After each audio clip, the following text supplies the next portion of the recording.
Hello students, welcome to mathematics class. आज हम class 10th का चैप्टर नंबर 11 स्टार्ट करेंगे विच इज कंस्ट्रक्शंस। ऐसा ही एक चैप्टर आप क्लास 9th में भी कर चुके हैं और वहां पर आपने क्या सीखा था। आपने एक गिवन एंगल का angle bisector, perpendicular bisector draw करना, 60 डिग्री का एंगल, 90 डिग्री का एंगल, 30 डिग्री का एंगल कैसे कंस्ट्रक्ट करते हैं, ये सब आप सीख चुके हैं क्लास 9th के कंस्ट्रक्शन चैप्टर में। आज हम डिस्कस करेंगे how to divide a line segment internally in the ratio m:n। यानी कि हमें एक लाइन सेगमेंट गिवन होगा, यानी कि एक फिक्स लाइन सेगमेंट का मतलब जिसका कि लेंथ फिक्स है। एक गिवन लेंथ का लाइन सेगमेंट हमें गिवन होगा और हमें उस लाइन सेगमेंट को एक रेशो गिवन होगा, उस रेशो में इंटरनली डिवाइड करना है। Okay, now this ratio m:n, okay, here both m and n,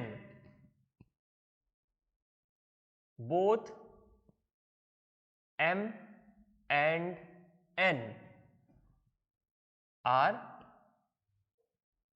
positive integers.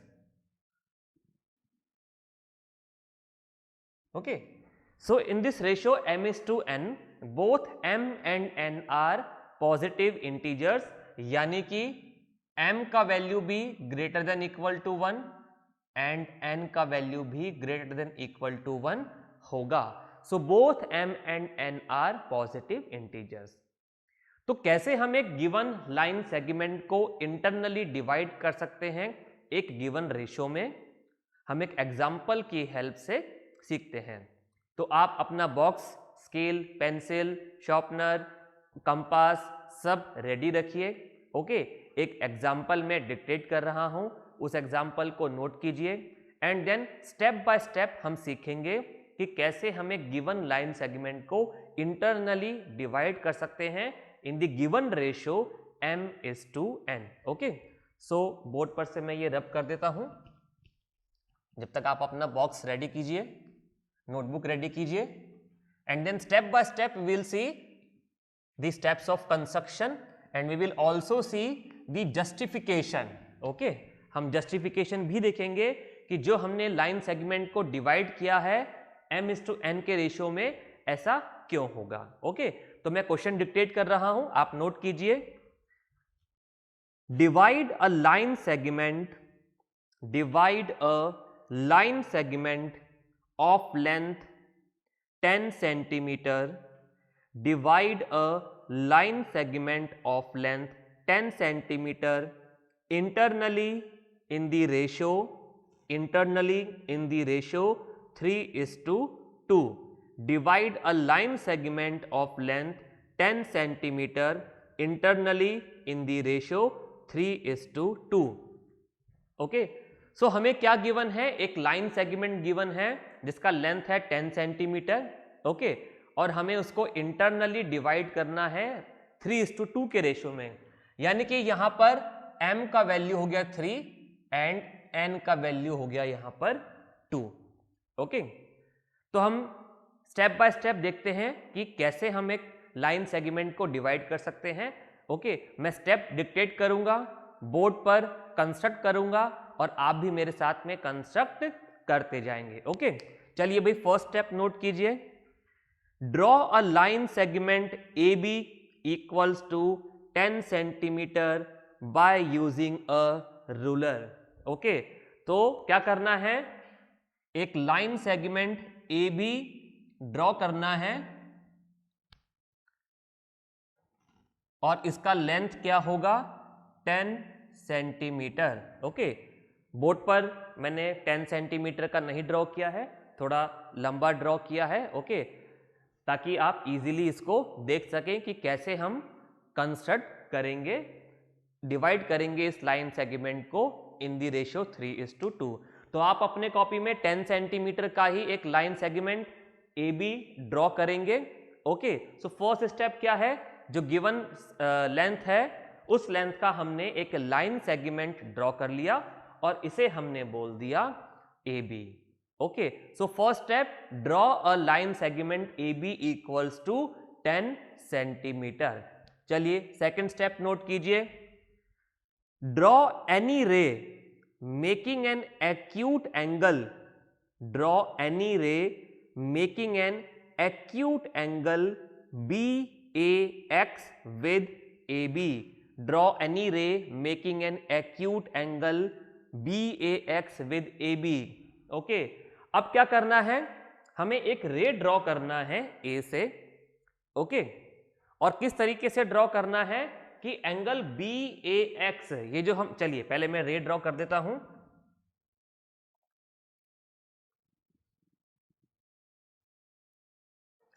सो ये मैंने एक रे ड्रॉ किया ए एक्स, और किस तरीके से ड्रॉ किया, so that angle B A X, यानी कि ये वाला जो एंगल होगा, ये एंगल एक एक्यूट एंगल होना चाहिए। नाउ एक्यूट एंगल का मतलब less than 90 degree.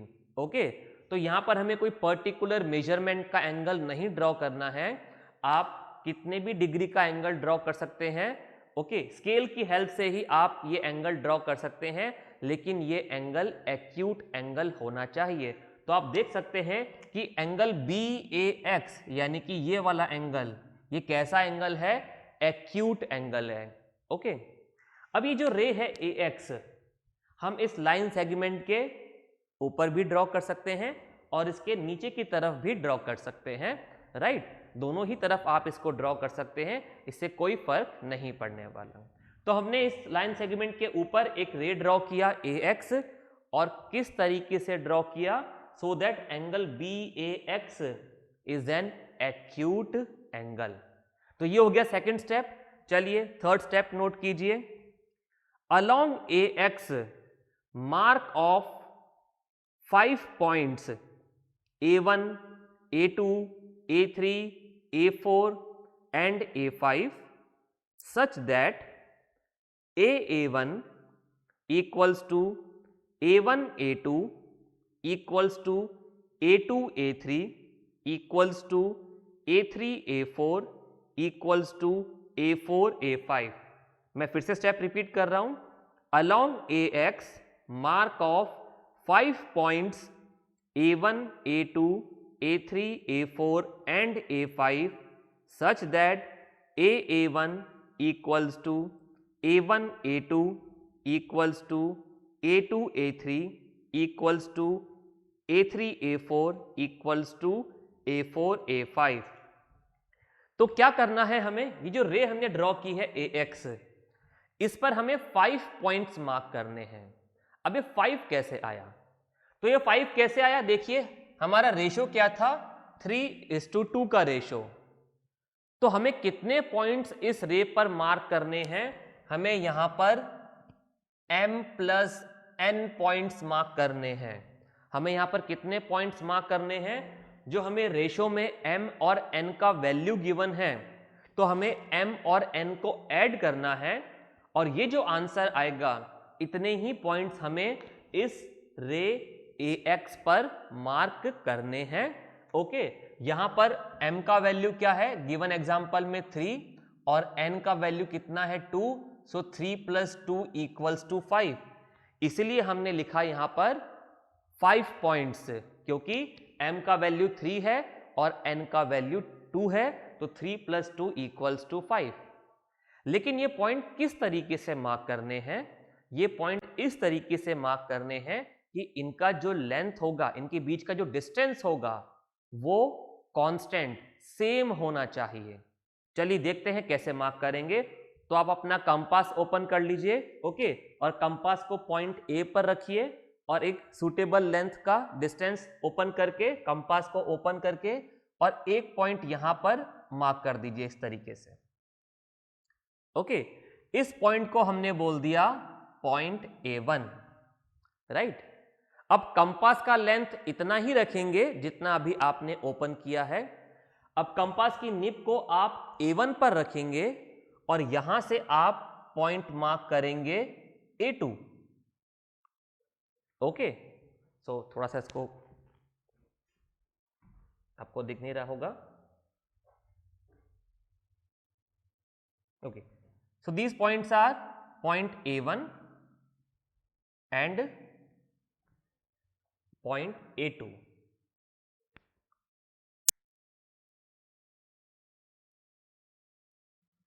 Okay,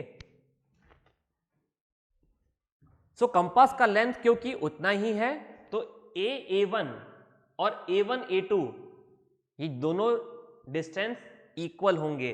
length A1 and A1 A2 ये इक्वल होंगे। अब कंपास को सेम लेंथ पर ओपन रखकर हम निब को A2 पर रखेंगे और यहां से हम एक पॉइंट मार्क करेंगे और इसको हमने बोल दिया A3। Okay, A1 A2 and A3। अब क्योंकि कंपास का लेंथ तो उतना ही है, सो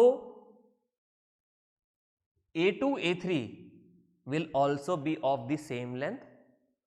अब कंपास के डिस्टेंस को सेम रखते हुए ओके हमने निब को A3 पर रखा और यहां पर एक पॉइंट मार्क किया A4। सो A3 A4 का भी लेंथ उतना ही होगा जितना कि A1 A2 and A2 A3 का होगा। एंड सिमिलरली हमने कंपास को A4 पॉइंट पर रखा और सेम लेंथ लेते हुए हमने एक पॉइंट मार्क किया रे AX पर और उसको हमने बोल दिया A5। सो यही लेंथ किसके इक्वल हो जाएगा? A4 A5 के। ओके, तो हमने क्या किया, पॉइंट A से एक रे AX जो ड्रॉ किया था इस पर हमने 5 पॉइंट्स मार्क किए। क्यों 5 पॉइंट्स मार्क किए? क्योंकि हमें कितने पॉइंट्स लेने हैं? m plus n points. ये m और n क्या है? जो हमें रेशो गिवन है।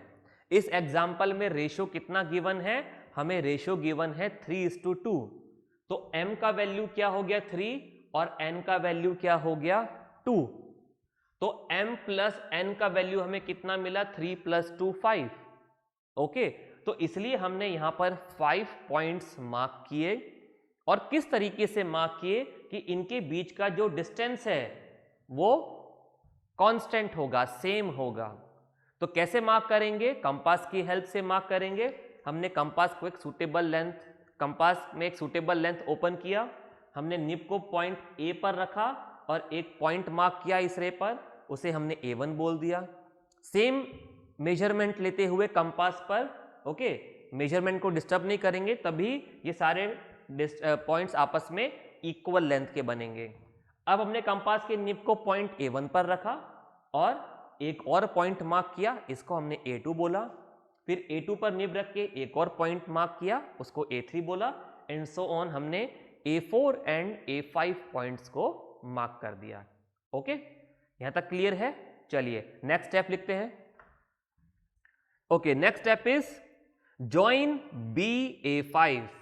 Join BA5। तो हमने क्या किया, इस A5 पॉइंट से हमने B को ज्वाइन कर दिया। स्केल की हेल्प से आप A5 पॉइंट और B को आपस में ज्वाइन कर देंगे। ठीक है, कर दिया ज्वाइन। चलिए नेक्स्ट स्टेप लिखिए। Through A3 draw a line A3P parallel to A5B। Through A3 draw a line A3P parallel to A5B by making an angle equal to angle A5B at A3 intersecting AB at point P। मैं फिर से step repeat कर रहा हूं। Through A3 draw a line A3P parallel to A5B by making an angle equal to angle AA5B at A3 intersecting AB at a point P। Okay, तो हमें क्या करना है, इस पॉइंट 3 से, अब ये 3 पॉइंट क्यों लिया? देखिए m का वैल्यू कितना है 3, तो इसलिए हमने A3 से ओके, क्योंकि यहां पर m का वैल्यू कितना है 3, तो इसलिए हमने कौन सा पॉइंट चूज किया 3। ओके, A3 क्या करना है यहां हमें, इस A3 पॉइंट से हमें A5B पॉइंट के पैरेलल एक लाइन ड्रॉ करनी है। ओके, अब पैरेलल लाइन कैसे ड्रॉ करेंगे, कंपास की हेल्प से कैसे करेंगे। कंपास के निब को आपने पॉइंट A5 पर रखा। ओके, कंपास के निब को आपने पॉइंट A5 पर रखा और यहां पर रखकर आपने इस तरीके से एक आर्क ड्रॉ किया। ओके, कंपास के निब को आपने पॉइंट A5 पर रखा और इस तरीके से आपने एक आर्क ड्रॉ किया। अब सेम लेंथ, कंपास के मेजरमेंट को डिस्टर्ब नहीं करेंगे। अब आपने सेम मेजरमेंट से कंपास के निब को पॉइंट A3 पर रखा और इस तरीके से एक आर्क यहां पर भी ड्रॉ कर दिया। ओके, चलिए अब क्या करेंगे, अब कंपास के निब को यहां पर रखेंगे इस पॉइंट पर और इस पॉइंट तक ओपन करेंगे। ओके, कंपास के निब को आपने यहां पर रखा और आपने कंपास को ओपन किया इस पॉइंट तक। ओके, अब क्या करेंगे, इस लेंथ को लेते हुए कंपास को जो आपने इस गिवन लेंथ पे ओपन किया है, अब आप कंपास के निब को यहां पर रखेंगे और इस आर्क पर इस तरीके से एक पॉइंट मार्क कर देंगे। राइट, अब क्या करेंगे, A3 से हम एक लाइन ड्रॉ करेंगे जो इस पॉइंट से पास हो रही है इस तरीके से। ओके, सो ये जो गिवन लाइन है, ओके, तो इस पॉइंट को हमने बोल दिया P। ये कौन सा पॉइंट हमने लिया, पॉइंट P। तो हमने A3 से एक लाइन ड्रॉ कर दी अब। ओके, जो कि इस गिवन पॉइंट से पास हो रही है और इसने लाइन AB को मीट किया पॉइंट P पर। ये गिवन लाइन A3P पैरेलल होगी A5B के। क्यों पैरेलल होगी, देखिए, लाइन A5B और A3P, इन दोनों लाइंस को आप ऑब्जर्व कीजिए। ओके, और रे AX। ओके, अब आप इन दोनों एंगल्स को देखिए, कौन सा एंगल A3P और एंगल A5B, इन दोनों एंगल्स को ऑब्जर्व कीजिए। ये दोनों एंगल्स आपस में इक्वल हैं, ये दोनों एंगल्स आपस में इक्वल हैं। हमने इस एंगल के मेजरमेंट का एक एंगल A3 पर ड्रॉ किया है। So angle A3P and angle A5B are equal. Now ये देखिए कौन से एंगल्स हैं, these are corresponding angles. So अगर कॉरस्पॉन्डिंग एंगल्स इक्वल होते हैं तो लाइंस पैरेलल होंगी। सो देखिए A3P and A5B are two lines and AX is a transversal. So these corresponding angles because they are equal, so A3P will be parallel to A5B। so हमने क्या किया है, हमने A3P पैरेलल ड्रॉ की है A5B के। Okay, now यहां पर कंस्ट्रक्शन कंप्लीट हुआ। ये जो पॉइंट होगा P, ये जो पॉइंट होगा P, this is the required point on given line segment AB which divides it internally in the ratio 3:2। यानी कि AP divided by PB, AP upon PB, AP upon PB का ratio कितना होगा, 3:2 का होगा। ओके, सो लास्ट पॉइंट क्या लिखेंगे, मैं डिक्टेट कर रहा हूं फिर हम समझते हैं। The point P so obtained is the required point, the point P so obtained is the required point which divides AB internally in the ratio 3:2। Okay, सो ये जो पॉइंट होगा P, ये वो पॉइंट है जो इस गिवन लाइन सेगमेंट को 3:2 के रेशो में डिवाइड कर रहा है। लेकिन क्यों? जस्टिफिकेशन।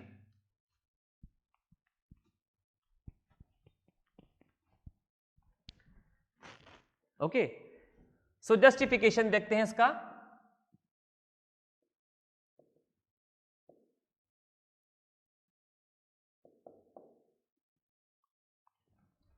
ओके, अब देखिए triangle A5B, in triangle A5B, triangle A5B में A3P is parallel to A5B, A3P is parallel to A5B। By construction हमने A3P को A5P के पैरेलल ड्रॉ किया है। अब आपने basic proportionality theorem, BPT theorem already पढ़ ली है चैप्टर ट्रायंगल्स में। Okay, so according to BPT, अगर हमें गिवन ट्रायंगल में एक लाइन, एक गिवन साइड के पैरेलल एक लाइन ड्रॉ करें, ओके, एक गिवन ट्रायंगल में अगर हम एक साइड के पैरेलल एक लाइन ड्रॉ करें जो रिमेनिंग 2 साइड्स को मीट कर रही है, तो वो गिवन साइड्स को सेम रेशियो में डिवाइड करेगी। ओके, तो ट्रायंगल A5B में हमने A5B के पैरेलल एक लाइन ड्रॉ करी है A3P, जो कि साइड A, जो A5 को A3 पॉइंट पर मीट कर रही है और AB को P पॉइंट पर।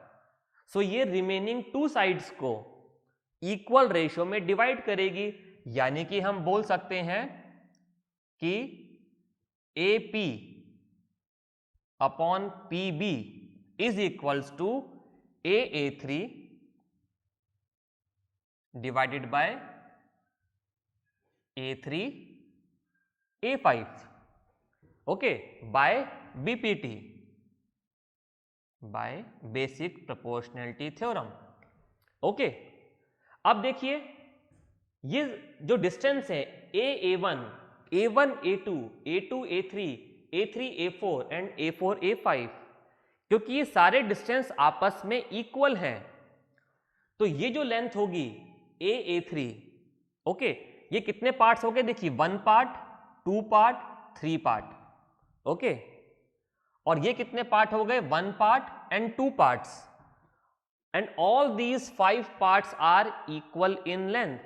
तो देखिए हमने A5, ये जो साइड है इसको हमने क्या कर रखा है?